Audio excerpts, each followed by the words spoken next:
Dominant रहता है। सो जिसका डोमिनेंट हैंड है, डोमिनेंट हैंड को उसके ऊपर अपना सेकंड हैंड मैं दिखाता हूँ। सेकंड हैंड को लॉक करना है, लॉक करके अपना जिफिस्टर्नम, जिफिस्टर्नम मीन्स छाती का एपिगैस्ट्रिक रीजन बोलते हैं ना, दोनों का ई रीजन में पोजीशन लेके, पोजीशन लेने में भी पेशेंट को कहाँ रखना है, पेशेंट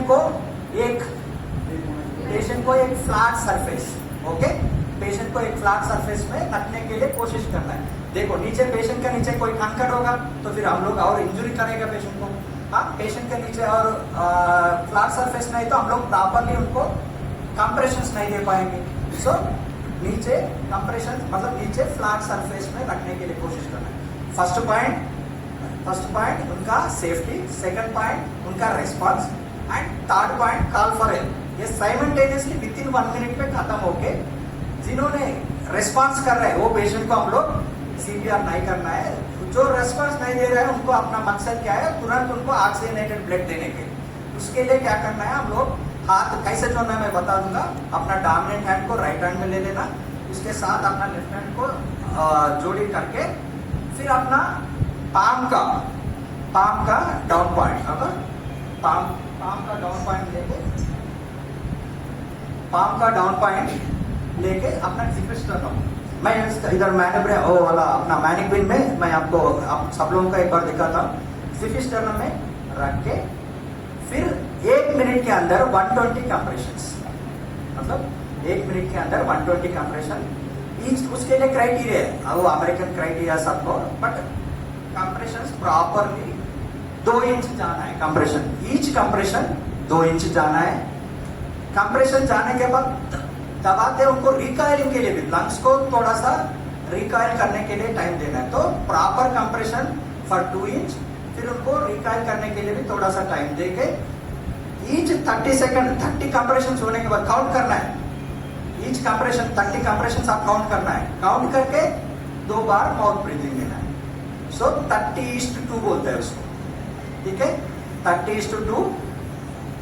एक सेकंड अपना फर्स्ट हैंड्स लॉक करके हम लोग अपना मेन इरादा क्या है, उनको ऑक्सीजनेटेड ब्लड सप्लाई करने के लिए एज अर्ली एज पॉसिबल। सो अपना इरादा हैंड्स प्रॉपरली लॉक करके उनका जिफिस्टर्नम में कंप्रेशन देना है। कंप्रेशन किस बेसिस में देना है, 120 कंप्रेशंस पर मिनट। सो इसमें देते टाइम में हम लोग काउंट करके 30 कंप्रेशन करेगा तो अपना एक्सिस, ओके, श्वास लेने का जो एक्सिस है क्लियर होगा। तो फिर ओरल नाक बंद करके उनको 2 माउथ ब्रीथिंग देना है। सो एवरी 30 कंप्रेशंस को हम लोग 2 बार माउथ ब्रीथिंग देना है, फिर कंप्रेशन शुरू करना है।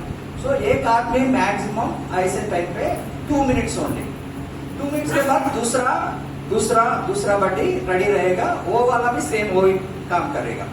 सर मैं अकेला मैं कंप्रेशन करते मैं ही माउथ ब्रीथिंग दे सकता है, दे सकते हैं। अगर आपके पास कोई दूसरा ऑप्शन नहीं है तो आप अभी मैनिक्विन मतलब सब पेशेंट इधर ही है, पेशेंट को कंप्रेशन कर रहे हैं अपना नीस में, फिर तुरंत उधर ही लेफ्ट हैंड से 2 मिनट के लिए करना है। बट ये बीच में जो कंप्रेशन एंड माउथ ब्रीथिंग के बीच में ज्यादा डिले नहीं करना है, as early as possible within 2 seconds 2 mouth breathing देके फिर शुरू करना है। एंड रेस्क्यूअर दूसरा वाला अपना बर्थडे आ रहा है, मैं आप थक गया, दूसरा वाला आ रहा है, दूसरा वाला आते टाइम में भी टाइम डिले नहीं करना है। अपना कंप्रेशन जब तक वो पेशेंट रेस्पॉन्स नहीं देगा तब तक अपना सीपीआर देना चाहिए, जितना देर भी दे सकते हैं सीपीआर, जितना देर मतलब हॉस्पिटल तक पहुंचने तक कितना बार। एक्चुअली गाइडलाइंस तो हॉस्पिटल में हम लोग तो 45 मिनट्स तक सीपीआर करता है। उस टाइम तक भी उन्होंने रेस्पॉन्स नहीं देगा तो हम लोग ईसीजी करके उनका बाकी चेक करके हम लोग उनको बोलते हैं प्लीज मतलब नो मोर बोलते। बट ऐसे नहीं, 45 मिनट्स भी कहीं पे भी गाइडलाइंस में लिखा है, आप 2 घंटा तक भी ट्राई कर सकते हैं कभी कभी अगर पेशेंट बचने का चांसेस है तो। But actually as a layman, as a हम लोग हेल्प करने का, हम लोग एक पेशेंट का जान बचने का, these are the every individual must and should. क्योंकि कभी कल मैं ही गिर सकता हूँ कहीं रोड पे, आप लोग ही कहीं मिलेगा तो तुरंत सीपीआर करेगा तो बचने का, एक लाइफ को हम लोग बचने का एक चांस है। रिसेंट आप लोग सुना होगा अपना एक सब इंस्पेक्टर लेडी मैडम भी दिल्ली में एक पेशेंट को ऐसे मेट्रो में थी, CPR शुरू करके उनको टाइमली हॉस्पिटल तक पहुंचा दिया। अपना डीजी सर भी उनको तारीफ करके सेपरेटली प्रशंसा की। तो मैंने कहने का मतलब है CPR ऐसे लाइफ का मोस्ट एसेंशियल चीज है। हम लोग अभी रोड पर भी कहीं पे भी देखा है तो हम लोग CPR करके उनका जान उनको मतलब उनका लाइफ को हम लोग सही तरीके से उनको रिस्टोर करेगा तो हॉस्पिटल तक पहुंच जाएगा तो ट्रीटमेंट तो चलता रहेगा, डॉक्टर्स देख लेगा उसका। बट अपना मेन ड्यूटी है उस टाइम पे हम लोग उनको प्रॉपर CPR देना। प्रॉपर CPR देना कैसे मतलब अभी एक मस्कुलर बॉडी है, उन्होंने मैं पूरा बॉडी तोड़ने टाइप का मतलब उनका रिब्स तोड़ने टाइप का करेगा तो लंग्स का इंजरी हो जाएगा। सो प्रॉपर CPR देने का तरीका है, हम लोग मानिकुल में प्रैक्टिस करेगा तो उसके हिसाब से वो भी कर सकते हैं। मैं ये बता रहा हूँ नॉर्मली अपना राइट हैंड का लेफ्ट हैंड से लॉक करके ये वाला पोजीशन में रहेगा, अपना ये वाला पोजीशन में रहेगा। अगर लेफ्ट हैंड फर्स्ट है तो लेफ्ट हैंड से लॉक करके राइट हैंड से ये वाला पोजीशन रहेगा। तो ये वाला पोजीशन अपना सिफिशिएंट चाकू का ये जगह में रख के फिर शुरू करें।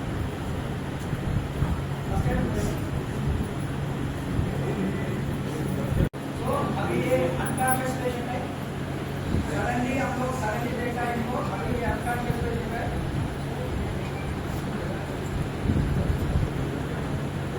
ठीक है, अभी हम लोग जो अभी तक जो सुना था वही रिवाइज।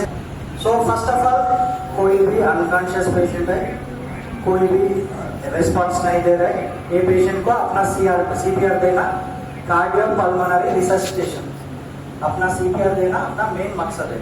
सो CPR देने का फर्स्ट पॉइंट आगे होके नहीं तो अपना लाइन पे करें। ठीक है क्या भाई, ठीक है क्या, शोल्डर में ट्रस्ट करो, नहीं तो चेस्ट में दबा लो, पिंच करो, ऐसे भी उनका सेफ्टी मतलब उनका रेस्पॉन्स दे दिया, उनको CPR करने का जरूरत नहीं।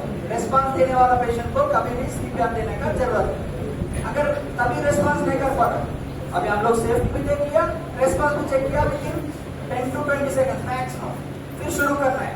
तो फिर तब तक हम लोग तीसरा पॉइंट क्या करना है, हेल्प मतलब अपना कौन है हॉस्पिटल, नियरेस्ट हॉस्पिटल नहीं तो अपना मेडिकल सिस्टम उनको हेल्प का हम लोग सेकंड बड़ी हो रहे यार 108 को कॉल करो, नहीं तो हॉस्पिटल को कॉल करो, एम्बुलेंस को कॉल करो, उधर बता के फिर हम लोग CPR शुरू करना है। CPR शुरू करने का मेन है अपना राइट हैंड डोमिनेंट हैंड से लॉक करो, पोजीशन ले लो। इससे पहले पेशेंट का